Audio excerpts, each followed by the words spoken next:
Saat Lu Yun berjalan keluar seolah-olah tidak ada orang di sekitarnya, bahkan pemimpin aliansi tidak dianggap serius olehnya, beberapa Jonin dari aliansi ninja tiba-tiba terlihat kedinginan dan bersiap mengambil tindakan untuk menghentikan Lu Yun. Tapi mereka baru saja mengambil tindakan. Tiba-tiba terdengar suara gemetar, hentikan. Itu adalah pemimpin aliansi ninja yang berbicara. Semua orang memandangnya dengan bingung, dan ketika mereka melihat mata pemimpin aliansi itu dipenuhi ketakutan, mereka tidak bisa menahan gemetar. Pemimpin mereka sebenarnya takut pada pria kerajaan naga itu. Kimura Musashi jelas juga mengetahui hal ini, dan mau tidak mau bertanya dengan rasa ingin tahu, "Pemimpin, apakah Anda kenal orang kerajaan naga itu?" "Kami saling kenal, tapi kami tidak saling mengenal." Pemimpin aliansi ninja menelan ludah, tapi masih tidak bisa menahan getaran dalam suaranya, dan melanjutkan, "Harus dikatakan bahwa kalian semua pernah mendengar namanya." Semua orang semakin bingung. Bahkan Kimura Musashi tidak tahu kenapa. Dia sudah mengetahui nama Lu Yun, tapi ini pertama kalinya dia mengetahuinya. Sebelum hari ini, dia belum pernah mendengarnya, jadi dia tidak dapat memahami arti kata-kata pemimpin aliansi tadi. Pemimpin aliansi ninja memandang Kimura Musashi dengan mata yang rumit, menghela nafas dan berkata, "Kimura, untungnya kamu mengesampingkan kebencian anakmu tepat waktu, jika tidak, bencana akan segera terjadi." Dia masih belum mengetahui tentang pengakuan Kimura Musashi terhadap tuannya, jadi dia buru-buru mencoba menghiburnya, seolah dia takut Kimura Musashi akan membalas dendam pada Lu Yun lagi. Hal ini semakin membingungkan Kimura Musashi. "Pemimpin, apa alasan yang membuatmu begitu takut pada manusia bangsa naga itu?" "Karena, dia adalah Raja Surga, Raja Tianzhen." Begitu pemimpin aliansi ninja mengucapkan kata-kata ini, semua orang merasa ngeri dan merasakan udara dingin mengalir dari telapak kaki hingga ke belakang kepala. Pemuda dari kerajaan naga tadi sebenarnya adalah Raja Tianzhen yang terkenal. Apakah mereka baru saja hampir mengambil tindakan terhadap Raja Tianzhen? Itu meminta kematian. Kimura Musashi juga menarik napas dalam-dalam dan berkata, "Pemimpin, apakah dia benar-benar Raja Surga?" Dia hampir menggigit lidahnya ketika berbicara, yang menunjukkan keterkejutan di hatinya. Pemimpin aliansi ninja mengangguk dengan pasti dan berkata, "Ya, itu dia adalah Raja Tianzhen." Dia tidak kaget. Suatu malam 3 tahun lalu, Raja Tianzhen tiba-tiba masuk ke kamar pemimpin aliansi ninja. Keduanya bertengkar singkat. Tidak sulit untuk menebak hasilnya tidak dapat bertahan bahkan satu pun dari gerakan Raja Tianzhen. Yang paling membuat takut pemimpin aliansi ninja adalah, pada saat itu, Raja Tianzhen juga menggunakan kekuatan magis yang sangat menakutkan. 10 meter jauhnya, dia mengarahkan jarinya ke kejauhan, dan cahaya dingin tiba-tiba muncul di malam yang dingin, meninggalkan luka dalam di wajah pemimpin ninja. Persekutuan. Dia mencoba yang terbaik untuk menghindar, dan bahkan menggunakan teknik pengganti, tapi dia tetap tidak bisa menghindari serangan itu. Inilah kengerian Raja Tianzhen. Ingatan pemimpin aliansi ninja masih segar.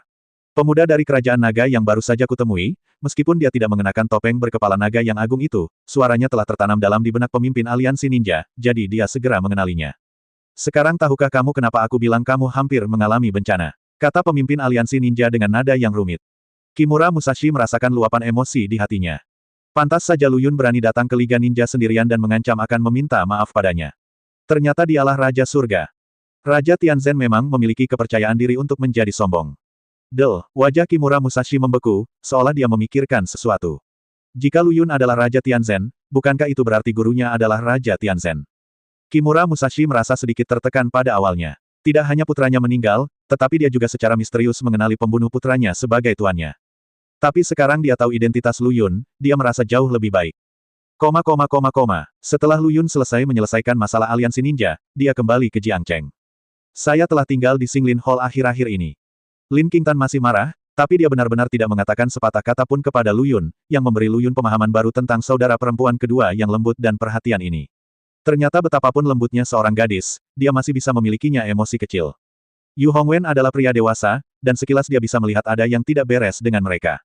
Melihat Lu Yun tidak membujuk Lin Qingtan selama beberapa hari, dia tidak tahan lagi, jadi dia mendapat ide dan berkata, "Guru, bagaimana kalau saya melepaskanmu besok?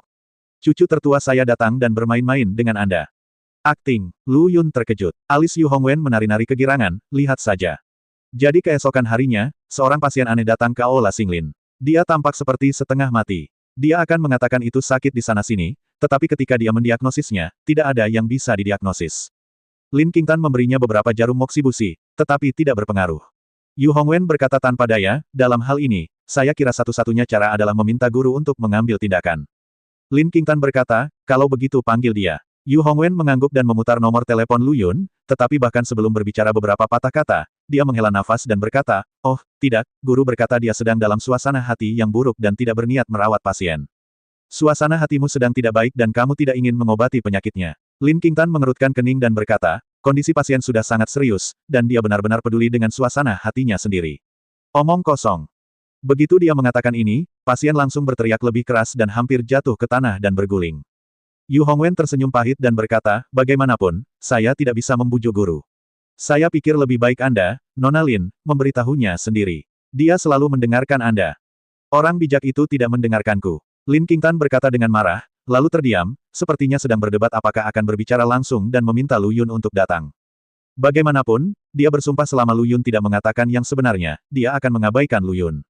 Melihat ini, Yu Hongwen tiba-tiba mengedipkan mata ke arah pasien sementara Lin Qingtan tenggelam dalam pikirannya. Pasien itu mengerti, berguling dari kursi dengan bunyi gedebuk, dan berbaring di tanah sambil berguling-guling. Aduh, aku sakit setengah mati. Hatiku sakit, dan kepalaku semakin sakit. Dokter, apakah aku akan segera mati? Pasien tersebut tentu saja diperankan oleh cucu tertua Yu Hongwen. Kemampuan aktingnya sangat bagus. Sambil berguling-guling di tanah, dia melolong. Tiba-tiba dia memutar matanya sambil melolong, lalu seluruh tubuhnya bergerak-gerak, seolah-olah sedang mengalami serangan epilepsi. Beberapa dokter magang buru-buru membawa pasien ke ruang akupuntur dan memintanya untuk berbaring dan istirahat. Yu Hongwen berkata dengan cemas, Nona Lin, penting untuk menyelamatkan orang, tolong panggil guru secepatnya, ini adalah kehidupan.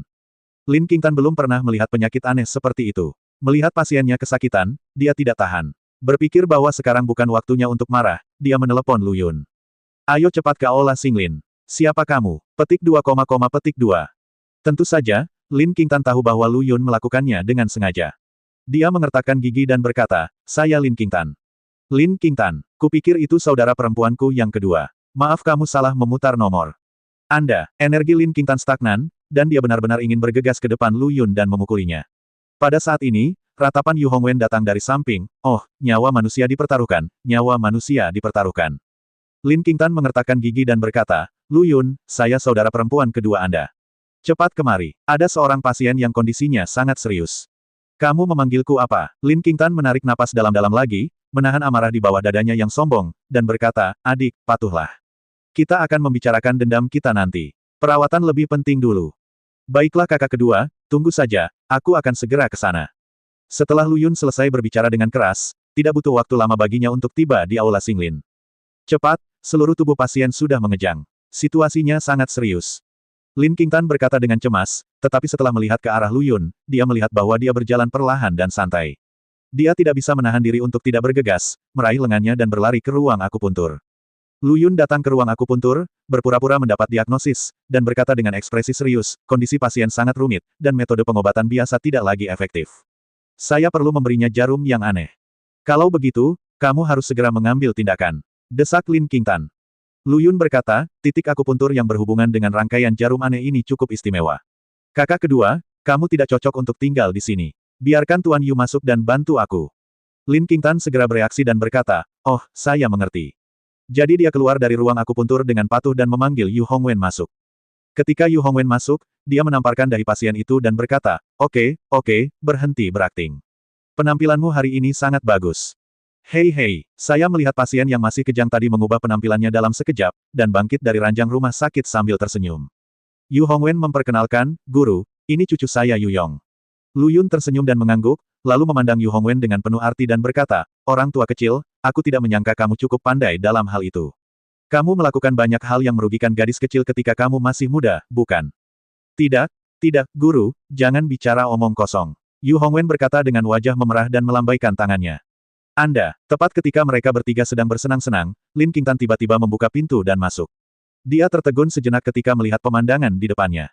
Dia baru saja berpikir dengan hati-hati di luar. Dia adalah seorang dokter. Di mata dokter, seharusnya tidak ada perbedaan antara pasien laki-laki dan perempuan. Oleh karena itu, meskipun pasien laki-laki memerlukan akupuntur di titik akupuntur khusus, dia harus menanganinya secara langsung. Ditambah dengan kecenderungan rasa ingin tahu, gejala pasien tadi sangat aneh. Lin Qingtan ingin melihat bagaimana Lu Yun akan menyembuhkannya, jadi dia memutuskan untuk masuk dan mengamati. Ini juga akan sangat meningkatkan keterampilan akupuntur Anda. Tetapi, dorong pintu hingga terbuka dan lihatlah. Saya melihat 3 orang berbicara dan tertawa. Pasien itu juga tidak memiliki satu jarum pun yang dimasukkan ke dalam tubuhnya. Situasi ini, bagaimana mungkin Lin Qingtan masih tidak menyadari bahwa mereka bertiga sedang berpura-pura membodohinya? Tuan Yu, terlalu berlebihan bagimu untuk bermain-main dengan bajingan Lu Yun itu. Lin Qingtan menjadi semakin marah. Ketiga orang di ruang akupuntur saling memandang. Orang baik, drama ini sia-sia. Yu Hongwen berkata dengan wajah pahit, saya kira Nona Lin juga memiliki dendam terhadap saya. Guru, saya pikir Anda harus menyelesaikan masalah ini sendiri. Bagaimanapun, saya tidak dapat membantu Anda. Lu Yun juga tersenyum pahit. Datanglah ke aula. Lin Qingtan sedang duduk di meja konsultasi dan marah. Lu Yun berjalan dengan hati-hati dan berkata sambil tersenyum meminta maaf, hei, saudari kedua, jangan marah pada Tuan Yu. Saya sudah lama mengatakan kepadanya bahwa trik ini tidak akan berhasil. Saya sangat tidak mau menipu saudara perempuan kedua, tapi kemudian lelaki tua kecil itu bersikeras menyeretku ke dalam drama ini. Yu Hongwen, yang baru saja keluar dari ruang akupuntur, hampir terhuyung saat mendengar kata-kata tersebut. Brengsek, menjadi kambing hitam. Tapi ide ini memang datang dari dia. Kalau dipikir-pikir, saya benar-benar tidak tahu bagaimana membantahnya. Tentu, bahkan jika ide ini bukan miliknya, apapun yang dikatakan Lu Yun pasti tidak akan membeberkannya. Lin Qingtan berkata dengan marah, Lu Yun, kamu benar-benar mampu. Kamu membodohiku sebagai orang bodoh lagi. Kuncinya adalah aku benar-benar mempercayaimu. Sepertinya aku memang bodoh. Kakak kedua, jangan katakan itu. Ini salahku. Tidak, tidak. Kamu melakukan hal yang benar. Kamu membuatku menyadari satu hal. IQ-ku tidak mencukupi. Hidupku berhutang keberuntungan. Benar saja, tidak peduli seperti apa karakter seorang gadis, dia akan menjadi eksentrik ketika sedang marah. Lu Yun sangat memahami pelajaran itu. Saya hanya bisa tersenyum pahit. Siapa yang membuat dirinya tidak masuk akal? Kakak kedua, alasan kenapa kamu marah padaku bukan karena kejadian dengan orang Jepang. Kamu merasa aku telah menipu kamu. Aku akan mengatakan yang sebenarnya sekarang. Lu Yun berkata setelah berpikir sejenak. Lin Qingtan mendengus, siapa bilang aku marah? Aku tidak marah, dan aku tidak peduli untuk mengetahui kebenarannya. Aku membunuh orang Jepang itu. Petik 2, petik 2. Lin Qingtan awalnya marah, berpikir bahwa tidak peduli apa yang dikatakan Lu Yun, dia tidak akan pernah mempercayainya lagi. Tetapi ketika dia mendengar Lu Yun mengucapkan kata-kata ini, dia masih tertegun sejenak. Orang Jepang itu dibunuh oleh Lu Yun. Lin Qingtan telah berspekulasi tentang jawaban ini sebelumnya, tetapi dia tidak pernah berani memikirkannya secara mendalam. Baginya yang berpikiran sederhana, pembunuhan adalah hal yang sangat mengerikan. Dia tidak pernah berani berpikir bahwa adik laki-lakinya suatu saat akan menjadi seorang pembunuh. Lin Qingtan tertegun sejenak dan berkata, apakah kamu mengatakan yang sebenarnya? Lu Yun mengangguk. Lin Qingtan siang mengangkat bahunya dan menarik napas dalam-dalam. Lalu dia tiba-tiba berubah dari kesedihan menjadi tawa. Dia menamparkan dada Lu Yun dan berkata, adik, kamu tahu cara menakutiku dengan lelucon. Pria timur itu jelas sudah kembali ke Jepang. Adik kedua, kamu, diam. Lin Qingtan tiba-tiba berteriak dan melarang Lu Yun menyebutkan masalah ini lagi. Baru pada saat itulah Lu Yun menyadari bahwa saudara perempuan kedua berusaha melindunginya, jadi dia juga tersenyum dan berkata, kakak kedua, kamu sangat pintar, aku bahkan tidak bisa menipu kamu seperti ini. Pria timur itu memang telah kembali ke dunia. Kerajaan Timur. Tentu saja dia tidak bisa mengecewakan kebaikan saudara perempuan keduanya. Lin Qingtan berpura-pura menggosok dahinya, sedikit kekhawatiran muncul di matanya, tetapi dia berkata, oke, jangan menyebut kata, oriental, lagi, dan jangan membuat lelucon seperti itu lagi. Jernih, senyuman bahagia muncul di wajah Lu Yun. Bagaimanapun, saudari kedua akhirnya berdamai dengan dirinya sendiri. Sepanjang hari, Lu Yun sedang dalam suasana hati yang baik, tapi Lin Qingtan selalu linglung. Dia tahu apa yang dikatakan Lu Yun kemungkinan besar benar. Saya tidak tahu sampai kapan masalah ini bisa disembunyikan. Lin Qingtan khawatir sepanjang hari, dan akhirnya membuat keputusan yang berani. Begitu dia mengetahui bahwa situasinya tidak baik, dia akan mengambil tanggung jawab atas Lu Yun. Adik laki-laki itu melakukan hal yang keterlaluan untuk melindungi dirinya sendiri. Jadi, bagaimanapun, jangan biarkan apapun terjadi pada adikmu. Sore hari kembali ke Green Villa. Lin Qingtan ragu-ragu untuk waktu yang lama, dan akhirnya masuk ke kamar Ye Qingcheng, menutup pintu dan berbicara dengan Ye Qingcheng tentang masalah tersebut. Ye Qingcheng selesai mendengarkan. Tidak banyak kejutan pada wajah cantiknya. Dia sudah menebak hasilnya ketika Lin Qingtan mengeluh dengan marah padanya di hari pertama. Bagaimana kepribadian Xiao Lu Yun? Sombong, kuat. Yang terpenting adalah melindungi kekuranganmu. Kapanpun seseorang berani berpikiran buruk tentang orang yang disayanginya, dia akan segera dan tanpa ampun memberikan pukulan telak kepada mereka. Karakter Lu Yun. Dapat dikatakan bahwa Ye Qingcheng tahu segalanya tentang itu, dan hatinya terasa sangat hangat. Memiliki adik laki-laki seperti itu, saya benar-benar tidak menyesal dalam hidup ini. Setelah mendengarkan Lin Qingtan dengan tenang, suasana hati Ye Qingcheng tidak banyak berfluktuasi. Sebaliknya, dia bertanya, jika orang-orang di atas benar-benar datang untuk menyelidiki masalah ini, apa yang akan Anda lakukan? Lin Qingtan berkata tanpa ragu-ragu, adikku membunuh orang itu untuk melindungiku, jadi aku yang akan menyalahkannya. Katakan saja aku meracuni orang Jepang itu dan membunuhnya. Dia telah memikirkannya sepanjang hari, jadi dia sangat tegas saat menjawab. Mata Ye Qingcheng melengkung menjadi bentuk bulan sabit, dan dia berkata dengan bercanda, kamu sangat baik kepada bajingan kecil itu. Lagi pula, bajingan kecil itu berteriak-teriak untuk menikahi saudara perempuanku setiap hari. Mengapa kamu tidak menikah dengannya setelah badai ini terjadi?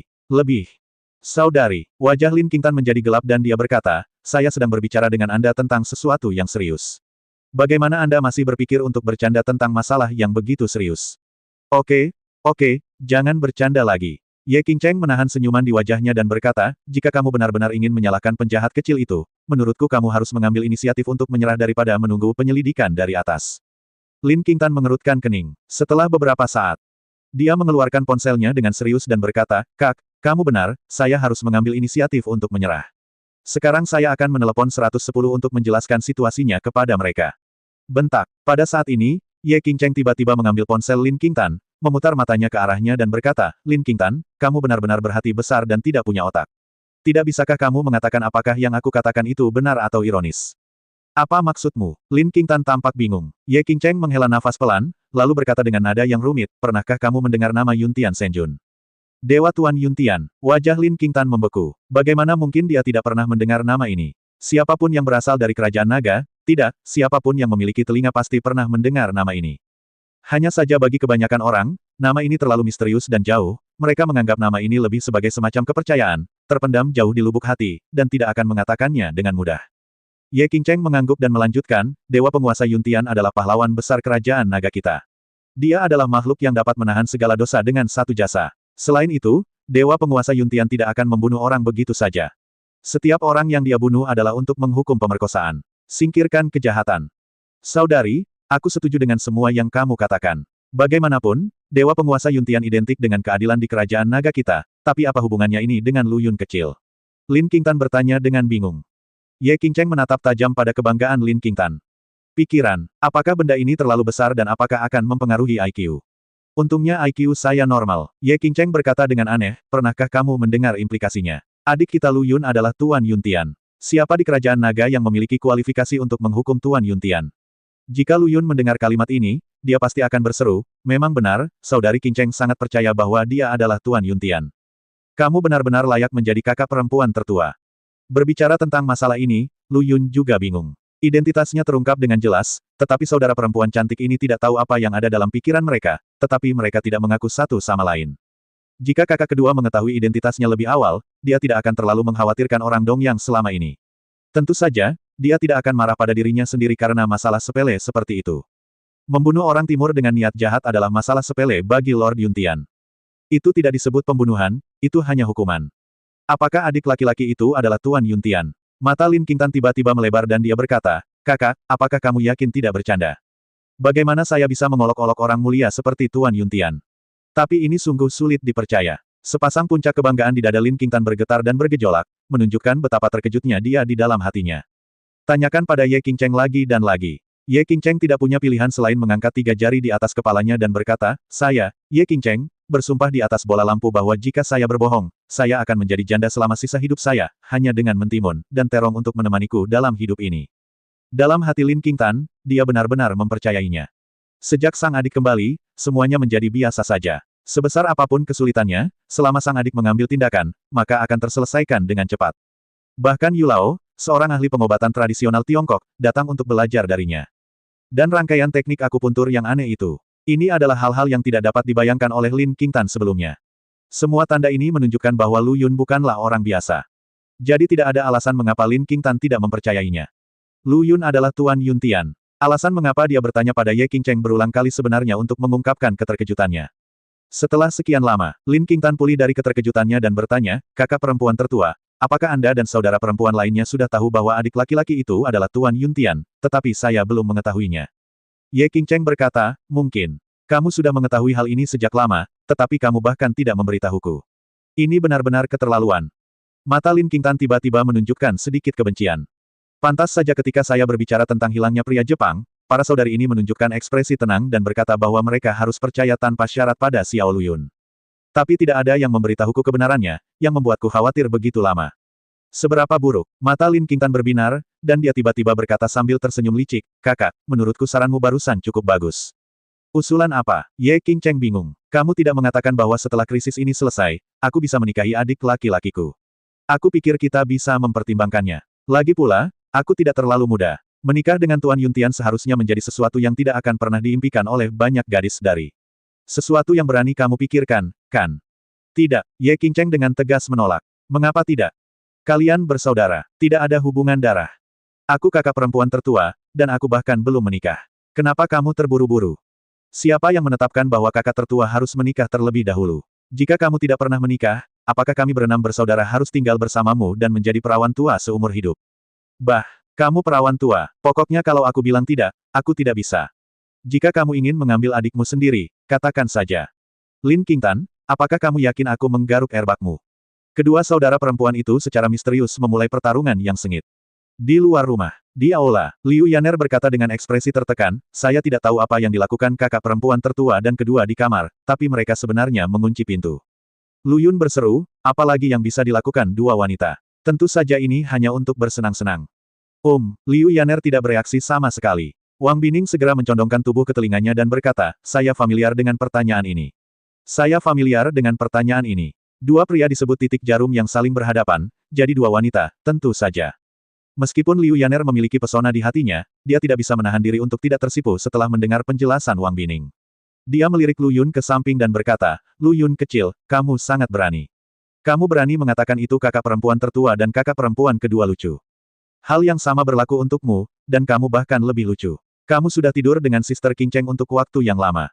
Dasar bajingan kecil, kamu minta dipukul. Liu Yaner mendengus, mengangkat tinjunya dan menyapa Lu Yun, sambil mengutuk dan berkata, aku akan dianggap sebagai objek observasi utama oleh kakak perempuan tertua, dan itu bukan semua karena kamu, bajingan kecil, yang membiarkanku hanya bujuklah aku jika ada urusan. Apakah aku merayumu? Mata Lu Yun segera melebar dan dia melakukan serangan balik, siapa yang merayu siapa? Saudari Yaner, lihatlah dirimu sendiri. Kamu memiliki wajah menawan dan penampilan menawan di tubuhmu yang bahkan tidak bisa kamu sembunyikan, aku percaya kamu adalah reinkarnasi seekor rubah betina. Menurutmu siapa rubah betina itu? Katakan lagi jika kamu bisa. Liu Yaner berkata dengan tidak senang. Lu Yun berubah pikiran, oke, kamu bukan rubah betina, kamu adalah keong itu. Kelihatannya indah dari luar, tapi saat kamu menempelkannya ke telingamu, itu semua adalah suara laut. Wang Bingning langsung mengerti dan menambahkan bahan bakar ke dalam apinya, kakak ketiga, Xiao Lu Yun bilang kamu adalah seorang pelacur. Bunuh kamu bajingan kecil. Liu Yaner langsung lari. Wang Bining tampak seperti sedang makan melon. Di ruang tamu. Di dalam ruangan, dua pertempuran tanpa bubuk mesiu, tetapi penuh darah, terjadi pada saat yang bersamaan. Itu berlangsung lebih dari 10 menit. Pintu kamar terbuka. Ye Qingcheng keluar dengan rambut acak-acakan. Lin Qingtan masih meringkuk di dalam kamar. Karena hanya pemenang yang berhak mandi terlebih dahulu. Ye Qingcheng menang, jadi dia keluar lebih dulu, dan Lin Qingtan didorong ke tempat tidur olehnya. Namun, melihat penampilan Ye Qingcheng yang acak-acakan, rambut panjang, dan terengah-engah, ketiga orang di ruang tamu langsung terdiam. Liu Yaner juga melepaskan cakar kecilnya dari tubuh Lu Yun. Mereka semua memandang Ye Qingcheng. Matanya berangsur-angsur menjadi aneh. Ye Qingcheng berkata dengan ragu, mengapa kamu menatapku seperti ini? Lin Qingtan menantangku, haruskah aku memberinya pelajaran? Ahem, tidak apa-apa, itu normal. Saudari Qingcheng memberimu pelajaran yang benar. Lu Yun segera membuang muka dan berkata sambil tersenyum. Wang Bining sedikit kecewa dan berkata, oh, saya pikir Anda benar-benar bercanda. Sepertinya ekspektasi saya terlalu tinggi. Lelucon apa? Ye Qingcheng menjadi semakin bingung. Hei, Liu Yaner tertawa jahat, tiba-tiba berlari ke sisi Ye Qingcheng, dan membisikkan beberapa patah kata padanya. Saat Liu Yaner memutar pantatnya dan berlari menuju Ye Qingcheng, Lu Yun merasakan ada yang tidak beres. Manakah dari saudara perempuanku yang cantik yang paling gelisah? Tentu saja itu adalah saudara perempuan ketiga Liu Yaner. Dia berharap dia bisa membakar rumah itu. Jadi ketika dia melihat Liu Yaner berlari menuju Ye Qingcheng, Lu Yun bisa menebak apa yang akan dia katakan padanya. Seperti yang diharapkan, setelah mendengarkan bisikan Liu Yan, wajah cantik Ye Qingcheng memerah terlebih dahulu, lalu menjadi dingin lagi. Dia berbalik dan berlari kembali ke kamarnya untuk mengambil bantal, lalu dengan cepat bergegas kembali ke ruang tamu dan memukul Lu Yun di sofa. Seperti roh jahat perempuan yang menakutkan. Siapa yang kamu sebut sebagai lelucon? Siapa yang kamu sebut sebagai lelucon? Aku harus menghajarmu holigan kecil sampai mati hari ini. Ye Qingcheng baru saja mengalami pertarungan di dalam ruangan, tetapi kekuatan bertarungnya saat ini belum turun setengah poin pun. Lu Yun dipukuli begitu keras hingga dia berguling dari sofa ke tanah. Sesaat memohon belas kasihan, Ye Qingcheng tidak akan membiarkannya pergi begitu saja. Setelah melihatnya berguling ke tanah, dia dengan tegas merentangkan kakinya yang panjang dan menekan ke bawah, menekan Lu Yun ke tanah sehingga dia tidak bisa bergerak. Terutama karena Lu Yun tidak berani bergerak. Saudari Qing Cheng yang marah sangat menakutkan. Meskipun Lu Yun memohon belas kasihan, dia masih tidak bisa menahan seruan di dalam hatinya ketika dia melihat ke atas. Wajah Sister Qing Cheng sangat cantik. Dari bawah ke atas adalah sudut kematian. Gadis ganteng. Kalau difoto dari sudut ini pasti hasil fotonya tidak akan secantik orangnya, dan wajahnya akan terlihat lebih besar. Banyak sekali gadis yang mencoba menghindari sudut ini saat mengambil gambar. Tapi Ye Qingcheng tidak mengalami masalah ini sama sekali. Melihat dari arah Lu Yun, hal pertama yang dilihatnya adalah dagu Ye Qingcheng, sudut kematian yang sempurna, tetapi ketika ditempatkan pada sudut ini di wajah Ye Qingcheng, itu tidak mempengaruhi penampilannya sama sekali. Dia masih sangat cantik, seolah-olah dia adalah peri menakjubkan yang keluar dari mural, tanpa titik buta pada 360 derajat. Dan, dari sudut pandang Lu Yun, bagian tubuh tertentu Ye Qingcheng bisa diperbesar untuk menciptakan efek visual, terutama saat ia memukul bantal dengan keras sehingga membuatnya bergetar dan terbentur. Patah. Tiba-tiba, setetes keringat harum menetes ke pipi Ye Qingcheng yang melengkung tajam, dan mendarat di mulut Lu Yun. Asin. Dengan sedikit aroma, Lu Yun tiba-tiba kehilangan ketenangannya dan hanya bisa mengungkapkan rasa hormatnya. Ye Qingcheng masih tidak sadar dan terus meraih bantal dan bernapas di kepala Lu Yun. Baru setelah tubuhnya sedikit tergelincir, dia merasakan ada yang tidak beres di bawah pantatnya. Apakah Xiao Lu Yun membawa senjata? Ye Qingcheng tertegun sejenak. Dia segera bereaksi, dan teriakan terkejut terdengar di tubuh Lu Yun. Wajahnya yang menakjubkan ditutupi dengan rona merah, seolah-olah dia akan berdarah. Penipu. Ye Qingcheng meludah, membanting bantal ke Lu Yun, lalu berlari ke kamar mandi dengan wajah merah.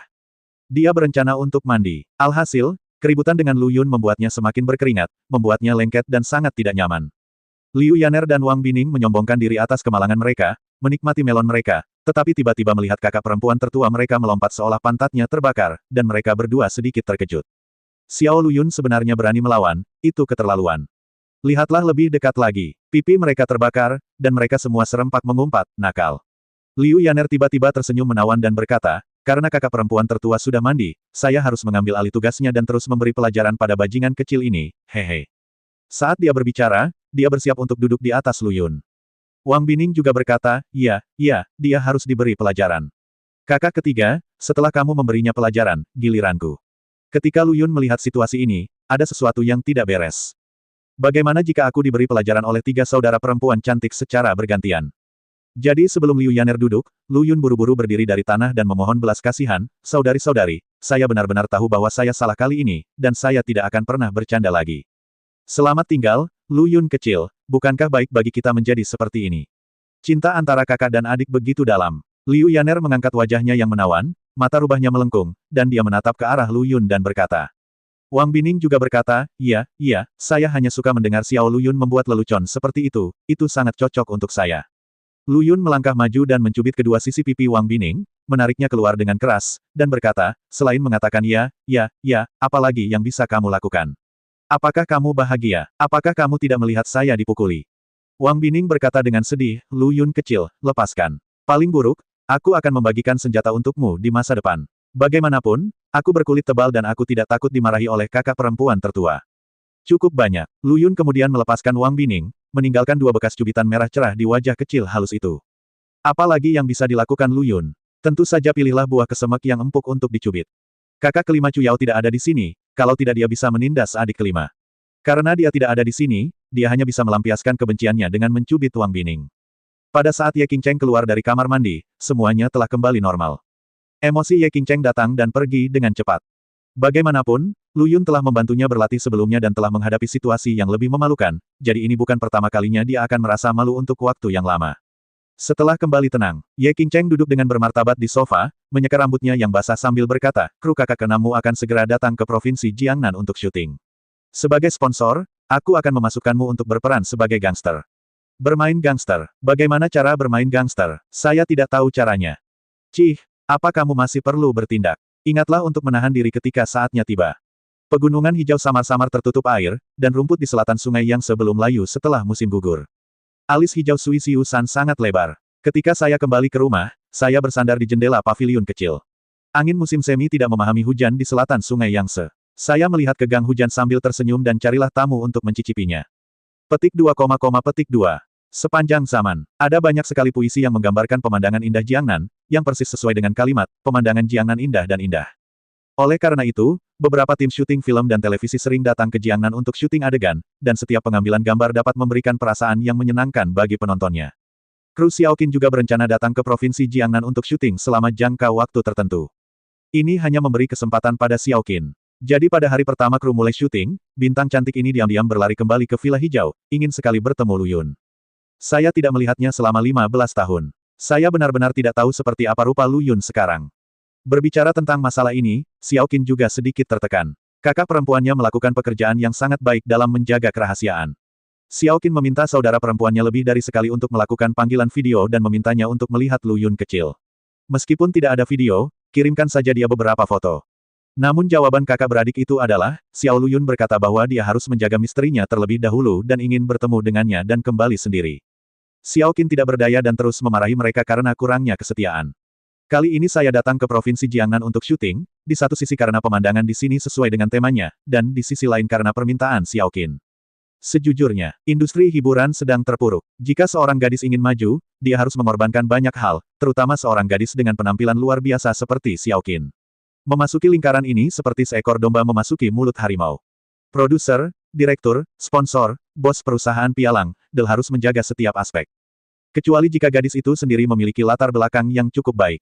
Itulah yang terjadi pada Xiaoqin. Berdiri di belakangnya adalah tokoh besar di ibu kota. Tidak ada seorang pun di industri hiburan yang berani memprovokasi dia, jadi tentu saja tidak ada yang berani membiarkan Xiaoqin menghadiri pesta minum itu.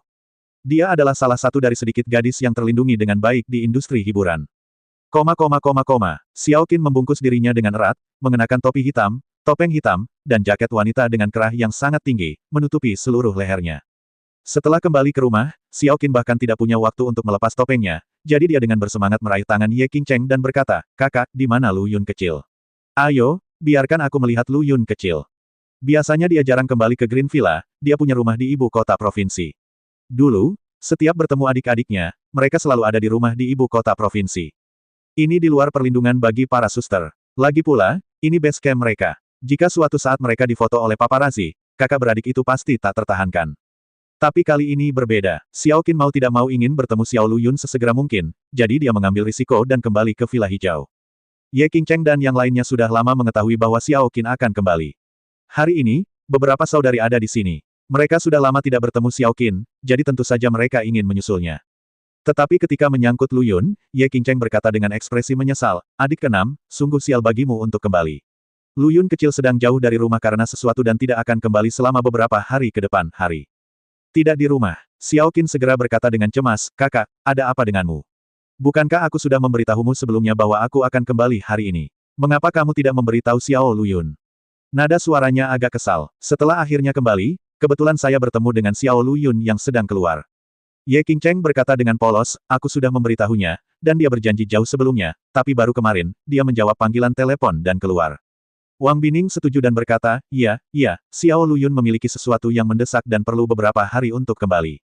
Kami tidak bertemu satu sama lain selama 15 tahun, tapi Xiao Lu Yun sama sekali tidak merindukanku. Itu benar-benar membuatku sedih.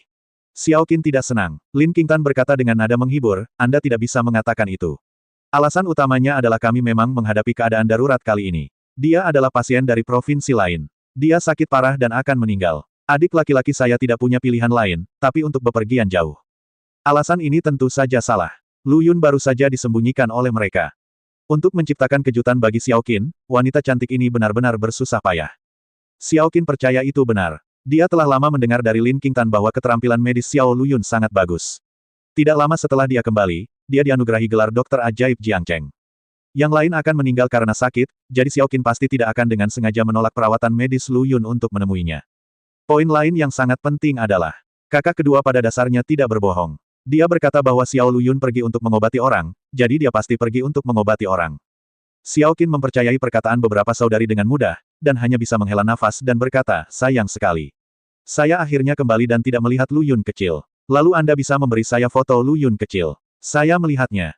Xiaoqin merasa kecewa dan hanya bisa melakukan hal terbaik berikutnya dan meminta untuk melihat foto Lu Yun agar setidaknya dia bisa tahu seperti apa rupanya. Ye Qingcheng dan yang lainnya tetap diam. Tidak mungkin memberikan foto. Jika Anda memberikannya kepada saya, bukankah rahasia Anda akan terbongkar besok? Pastinya tidak memberikannya. Melihat mereka diam, Xiaoqin mengepalkan tangan kecilnya dengan marah dan berkata, aku meminta fotomu sebelumnya, tapi kamu menolak memberikannya dan berkata kamu akan menungguku kembali.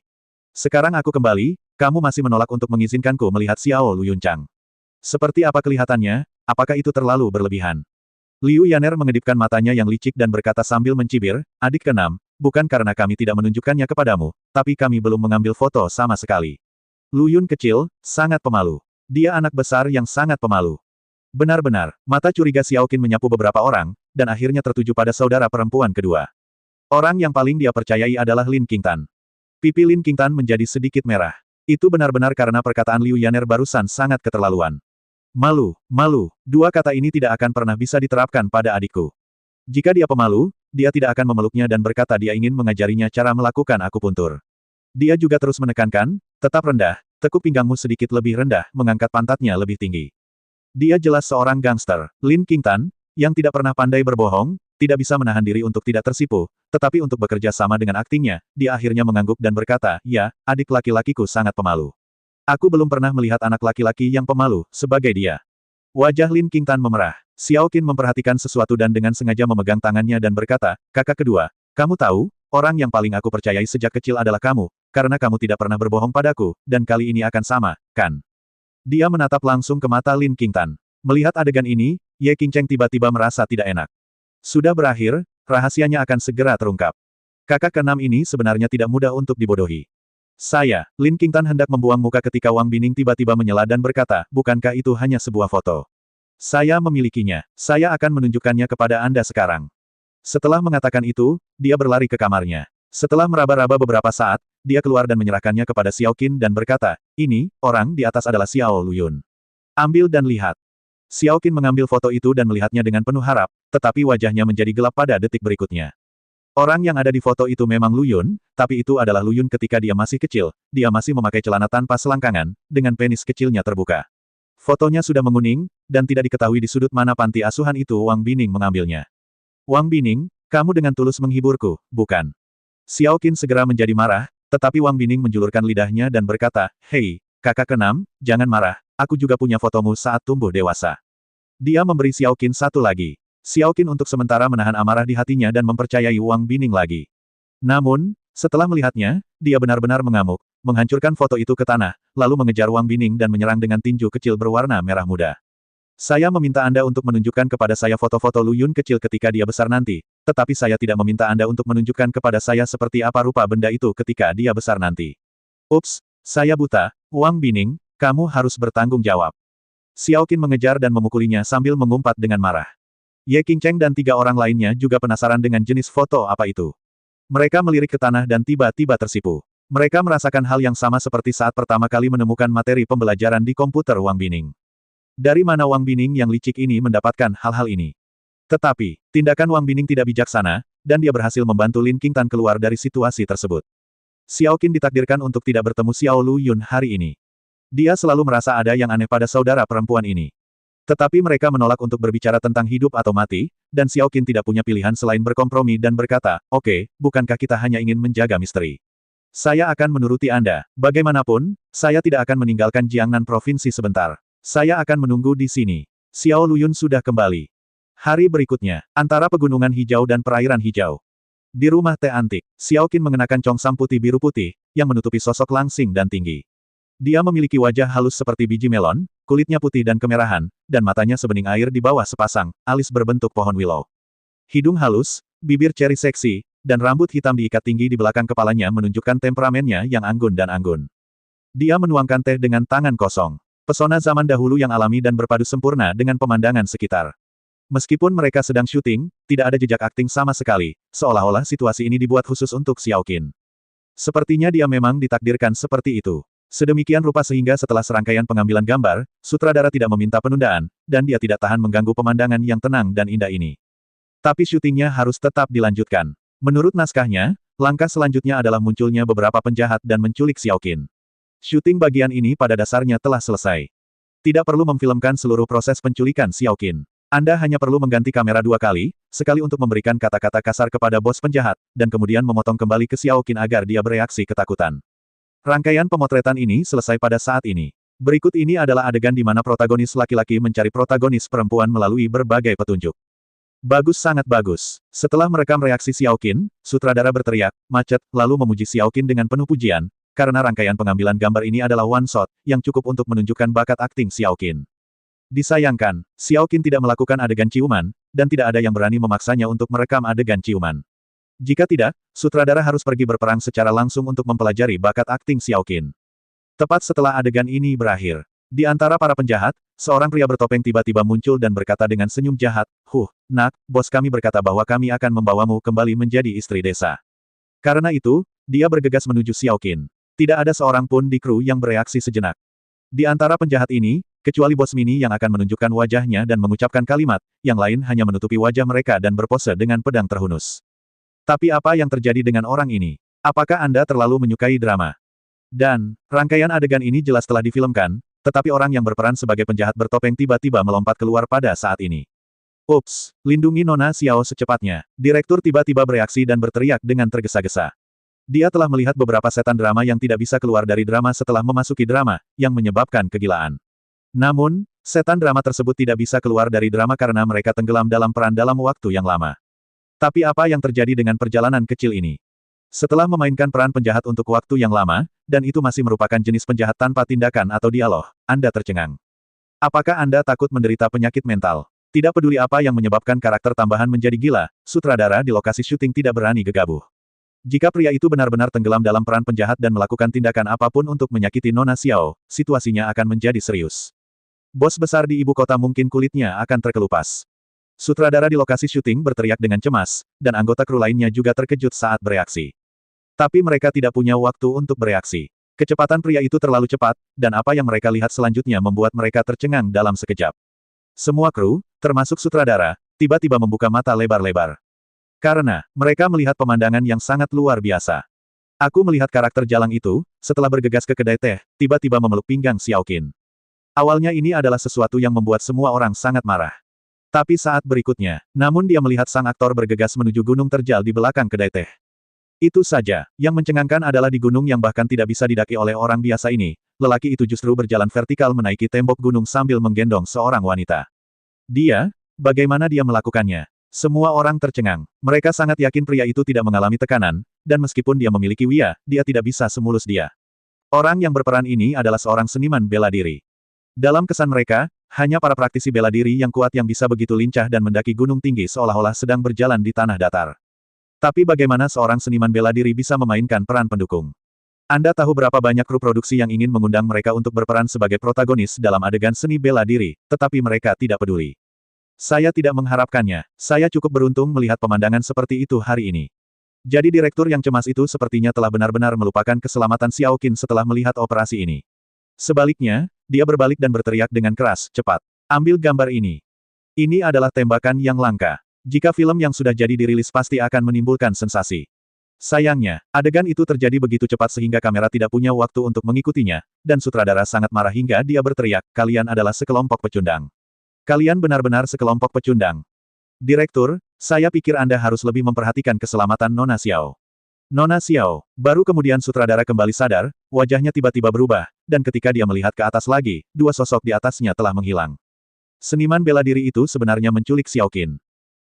Salah. Direktur tiba-tiba menyadari sesuatu. Tidak ada alasan bagi seorang seniman bela diri untuk menjadi kru sebagai peran pendukung, kecuali dia telah mengarahkan perhatiannya pada Xiao Qin sejak dini. Ini benar-benar sudah berakhir sekarang. Direktur tiba-tiba menjadi cemas dan berkeringat. Sekarang, sebidang tanah datar di puncak gunung. Pria bertopeng itu telah menurunkan Xiao Qin dan berkata sambil tersenyum, bagaimana kabarmu, Bintang Xiao? Apakah tadi cukup mengasyikkan? Congsammu hampir lepas. Untungnya, aku menahannya tepat waktu. Bukankah itu sangat menarik? Siapa lagi yang bisa menjadi pria bertopeng selain Lu Yun? Ye Qingcheng memasukkannya ke dalam kru. Dia awalnya ingin dia berperan sebagai penjahat gangster untuk menakut-nakuti Xiao Qin. Siapa yang tahu bahwa peran yang diberikan kepadanya oleh kru tidak memiliki satu baris pun dan dia bahkan tidak diizinkan untuk menunjukkan wajahnya. Itu benar-benar menyia-nyiakan bakatnya. Mustahil, Lu Yun tidak punya pilihan selain menunggu sampai mereka selesai syuting sebelum memberikan kegembiraan pada kakak keenam. Kegembiraan pastinya, tapi bagi Xiao Qin, yang lebih mengasyikkan daripada kegembiraan adalah ketakutan. Bagaimana Anda tidak takut ketika seseorang tiba-tiba membawa Anda ke atas gunung? Dia masih belum tahu tujuan pria bertopeng di depannya membawanya ke sini. Dia pasti bukan orang baik, karena tidak ada orang baik yang akan melakukan hal seperti itu di waktu luangnya. Hati Xiaoqin naik turun, dan dia berkata dengan hati-hati, siapa kamu? Apa tujuan melakukan ini? Saat dia berbicara, dia bergerak menuju tepi tebing, sepertinya siap untuk melompat kapan saja. Adik keenam, bukankah kamu selalu ingin bertemu denganku? Kenapa kamu tidak mengenaliku saat aku berdiri di depanmu? Oh, ngomong-ngomong, aku masih memakai topeng. Lu Yun melepas topengnya. Wajah itu cukup familiar. Xiaoqin segera mengenalinya dan berlari untuk memeluk Lu Yun yang harum, lembut dan elastis tanpa mengucapkan sepatah kata pun. Meskipun dia tahu bahwa Lu Yun masih hidup, dia tetap merasa bersemangat dan air mata mengalir di matanya ketika mereka benar-benar bertemu. Setelah beberapa saat, suasana hati Xiaoqin kembali normal. Tidak ada riasan sama sekali di wajahnya, karena dia tidak memakai riasan sejak awal, dan sulit untuk menyerah pada kecantikan alaminya. Xiao Lu Yun, bukankah saudara perempuanku mengatakan bahwa kamu pergi untuk merawat orang? Mengapa kamu muncul di lokasi syuting? Hei, mereka membodohimu. Saudari-saudari itu semuanya jahat, terutama Suster King Cheng.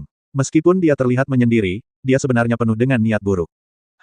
Pantas saja mereka ragu-ragu kemarin. Ternyata karena itulah kakak kedua pun ikut-ikutan berbohong padaku. Xiao Lu Yun, katakan sejujurnya, apakah ini idemu?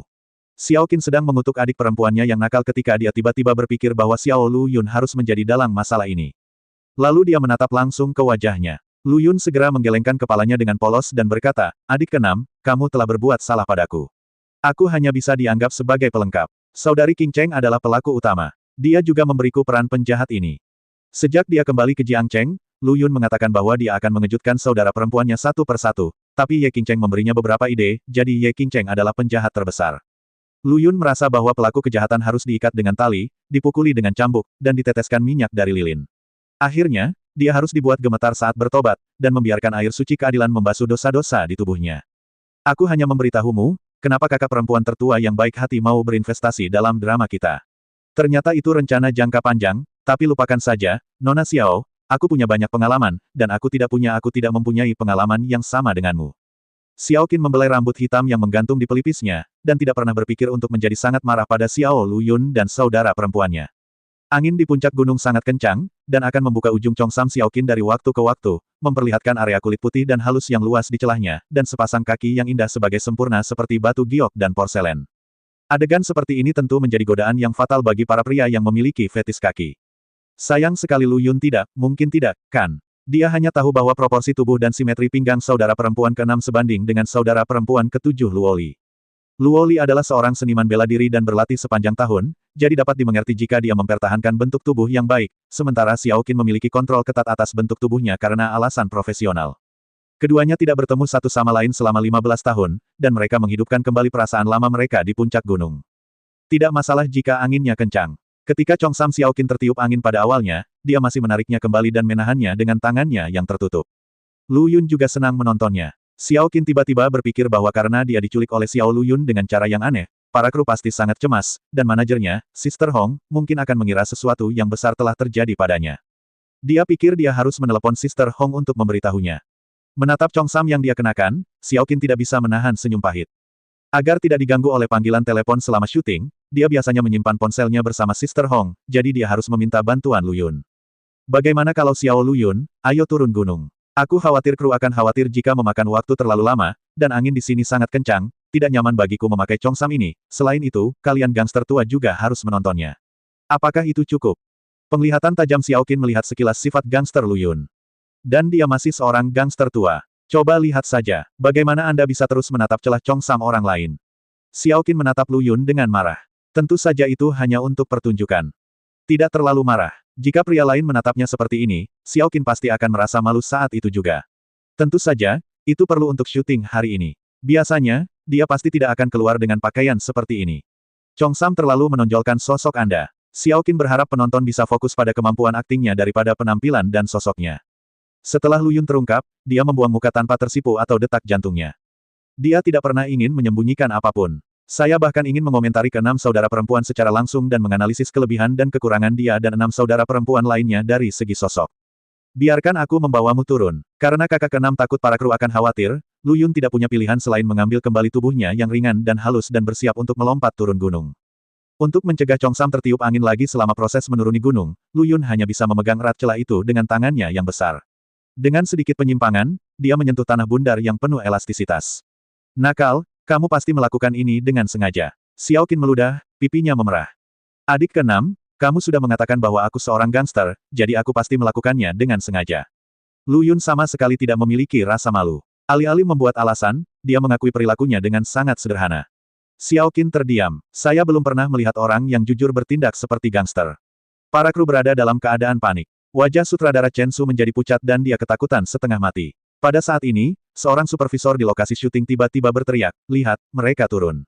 Ada banyak orang yang mengangkat kepala dan melihat ke atas, seolah-olah mereka masih tenggelam dalam pemandangan luar biasa tadi. Jadi ketika produser berteriak, semua kru telah melihat Lu Yun terbang menuruni tembok gunung yang curam, berjalan secepat terbang. Ini pasti King Gong yang legendaris. Kali ini sutradaranya pintar dan bergegas mengendalikan kamera sendiri untuk mengabadikan adegan tersebut. Sutradara Chen Su tidak bisa tidak mengagumi pemandangan yang ditampilkan melalui kamera. Karya-karyanya cenderung lebih bergaya antik, mengejar semacam konsepsi artistik, dan gambar yang ditampilkan di kamera saat ini sangat cocok dengan gaya yang ia kejar. Itulah rasanya. Chen Su sangat bersemangat. Setelah mengambil rangkaian gambar lengkap ini, dia berlari untuk menyampaikan belasungkawa kepada Xiao Qin. Manajer Xiao Qin, saudari Hong, juga segera bergegas, menunjuk ke hidung Lu Yun dan hendak menanyainya, tetapi kemudian dia mendengar Xiao Qin berkata, "Dia adalah saudaraku Lu Yun, aku sudah bertahun-tahun tidak melihatnya, barusan itu hanya lelucon bagiku." Saudaramu, saudari Hong tertegun sejenak. Sebagai agen Xiao Qin, dia tidak tahu bahwa Xiao Qin memiliki adik laki-laki, tetapi tidak nyaman baginya untuk bertanya. Kombinasi dirinya dan Xiao Qin cukup istimewa. Secara umum, manajer ditunjuk oleh perusahaan pialang untuk membantu artisnya dalam berkarya. Mereka juga berfungsi sebagai pengawas dan pengekangan bagi artis untuk mencegah mereka melakukan hal-hal di luar kebiasaan. Tapi Xiao Qin berbeda. Orang di belakang Xiao Qin adalah bos besar di ibu kota. Dia juga bos di belakang Tiansheng Entertainment, agensi tempat Xiao Qin bekerja. Dia sepenuhnya dapat mengubah Tiansheng Entertainment menjadi studio pribadinya. Tetapi untuk beberapa alasan yang tidak diketahui, Xiao Qin tidak melakukan ini di perusahaan, dia tidak pernah menganggap dirinya sebagai kakak perempuan tertua. Sebaliknya, dia memilih untuk menandatangani kontrak dengan Tiansheng Entertainment dan menjadi artis di bawahnya. Manajemen puncak Tiansheng Entertainment mengetahui identitas Xiao Qin, jadi yang disebut kontrak hanyalah kontrak satu arah, hanya formalitas. Tentu saja mereka tidak berani. Agen yang mereka tunjuk, Sister Hong, murni membantu Xiao Qin dalam menangani urusan sehari-hari, menyaring beberapa skrip sampah dan sejenisnya, dan tidak berani menuntut terlalu banyak pada Xiao Qin. Paling-paling, saya bisa memberi Anda nasihat tentang hal-hal tertentu. Jadi ketika dia mendengar Xiao Qin berkata bahwa Lu Yun adalah adik laki-lakinya, reaksi pertama saudari Hong adalah mempercayainya daripada bertanya pada Xiao Qin apakah Lu Yun ini adalah pacar kecil angkatnya. Setelah Xiao Qin memberikan penjelasan sederhana, dia menoleh ke arah Chen Su dan berkata, "Direktur Chen, aku benar-benar minta maaf. Kakakku nakal dan itu mempengaruhi pengambilan gambar normal kru." Tidak masalah, Nona Xiao, saudaramu ini benar-benar membuat mataku berbinar. Bukan saja Chen Su tidak merasa tidak senang sama sekali, tapi dia berkata dengan sangat bersemangat, matanya tertuju pada Lu Yun, matanya bersinar terang. Chen Su juga seorang sutradara terkenal di industri ini. Dia telah memfilmkan banyak seni bela diri kuno dan drama dongeng, dan telah menjadi populer di banyak ceruk populer. Dia memiliki mata yang canggih secara alami dalam melihat orang. Sebelumnya, Lu Yun menutupi wajahnya dengan kain hitam dan tidak melihat penampilannya. Sekarang setelah Lu Yun menunjukkan wajahnya, Chen Su tidak bisa tidak kagum. Selain itu, Lu Yun adalah seorang seniman bela diri. Saat dia mendaki gunung tadi, sosoknya yang anggun dan lincah memiliki aura dunia lain. Dan saat itulah Lu Yun dibalut pakaian hitam. Jika dia mengenakan kostum kuno dan dipadukan dengan pakaian putih, dia akan terlihat seperti peri, dan saya tidak tahu berapa banyak penonton wanita yang akan terpesona. Lingkungan film dan drama televisi saat ini seperti ini. Selama selera penonton wanita tertangkap, ratingnya tidak akan buruk. Meskipun plotnya sedikit lemah, itu tidak masalah.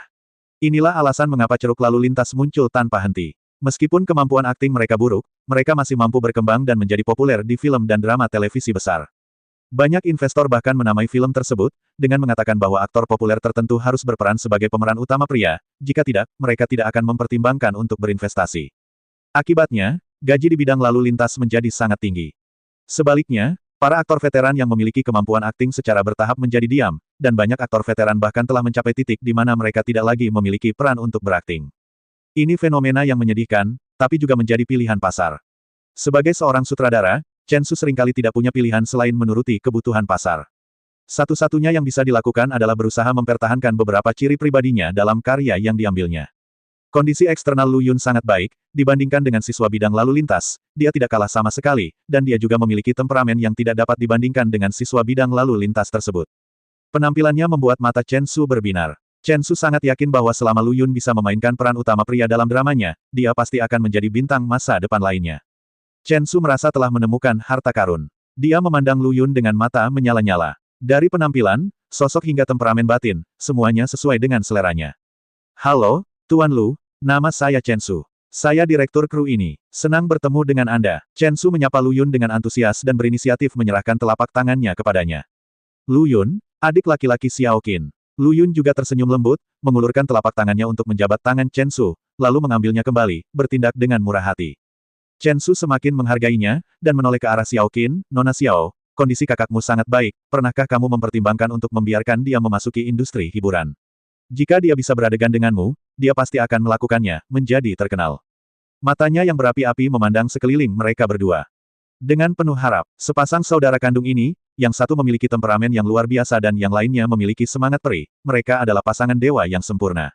Jika mereka bisa membintangi sebuah drama bersama, tidak diragukan lagi itu akan memicu kegilaan. Chen Su bahkan ingin mengganti sementara pemeran utama pria dari drama yang dia syuting. Xiao Qin mengatupkan bibirnya dan tersenyum menawan, lalu melirik ke arah Lu Yun dan berkata, aku harus menanyakan pendapat kakakku. Aku tidak bisa begitu saja membuat keputusan untuknya, kan, Lu Yun kecil. Xiao Qin tentu saja sangat senang dan bangga karena Lu Yun bisa diapresiasi oleh Chen Su. Senyumannya bagaikan angin musim semi yang bertiup di wajahnya dan hujan manis yang membawa musim semi, membuat seluruh aktor dan kru di sekitarnya terpesona. Mereka belum pernah melihat Xiao Qin tersenyum begitu manis pada pria di luar drama. Dan dari nama keluarga Xiao Qin dan Lu Yun, terlihat bahwa mereka bukanlah saudara kandung saat ini, cinta saudara kandung sedang menjadi tren. Semua orang ingin menggantikan Lu Yun. Chen Su juga sedikit terkejut, tapi dia segera sadar, mengetahui bahwa wanita di depannya berada di luar jangkauannya, jadi dia menatap Lu Yun dengan penuh harap dan bertanya, Tuan Lu, apa maksudmu? Terima kasih kepada Direktur Chen atas apresiasi Anda, tapi saya tidak berniat bergabung dengan industri hiburan, jadi saya hanya bisa mengecewakan Anda. Lu Yun juga tidak menyangka bahwa dia datang hanya untuk menggoda kakak keenam, tetapi Chen Su menyukainya dan ingin mengundangnya untuk berperan sebagai pemeran utama pria. Itu semua karismaku. Orang yang terlalu baik mudah diingat kemanapun mereka pergi. Ini sangat menjengkelkan. Lu Yun tidak suka perasaan ditatap. Entah dia Lord Yuntian atau Master Yun Lu, dia jarang menyebut kedua identitas tersebut kepada orang luar, karena dia takut jika masyarakat mengetahuinya akan mengganggu kehidupan damainya. Ada begitu banyak saudara perempuan cantik di rumah, menunggu dia melatih mereka perlahan, menunggu dia merawat mereka. Lu Yun masih sangat puas dengan kehidupan santai seperti ini. Jika Anda bergabung dengan industri hiburan seperti Six Sister, tidak apa-apa jika Anda tidak menjadi populer. Tapi jika Anda menjadi populer, bukankah Anda harus diawasi oleh paparazi sepanjang hari? Lu Yun sudah lama mendengar dari Sister King Cheng bahwa sejak Sister Six menjadi bintang besar, dia selalu pulang diam-diam setiap saat. Dia bahkan harus membeli rumah di ibu kota provinsi karena dia takut menarik paparazi ke rumahnya dan mengganggunya. Kehidupan normal saudara perempuan lainnya. Jadi, agar tidak berakhir dengan keluarga yang tidak bisa kembali, Lu Yun dengan tegas menolak permintaan Chen Su. Chen Su berkata dengan menyesal, karena Tuan Lu tidak punya ide untuk bergabung dengan industri hiburan, saya tidak bisa memaksanya melakukan apapun, tapi saya tetap berharap Tuan Lu dapat memikirkannya dengan hati-hati. Ketika Anda mengetahuinya suatu hari, Anda dapat menelepon saya kapan saja. Saya pasti akan melakukannya untuk pertama kalinya, skrip dibuat khusus untuk Anda. Saat dia berbicara, Chen Su menyerahkan sebuah kartu nama kepada Lu Yun. Anda dapat memberitahu. Chen Su sangat mengagumi Lu Yun, jika tidak, dia tidak akan mengatakan bahwa dia akan membuat drama yang dibuat khusus untuknya dan membiarkan pendatang baru menjadi aktor utama. Ini memerlukan pengambilan banyak risiko, tetapi menurut Chen Su itu pantas untuk dicoba. Saat aku menyadarinya suatu hari nanti dan aku tidak bisa menahannya lebih lama lagi, aku akan berbicara dengan adik keenamku tentang keinginanku untuk berakting. Setelah Lu Yun mengatakan ini, dia masih mengulurkan tangan dan mengambil kartu nama yang diserahkan oleh Chen Su.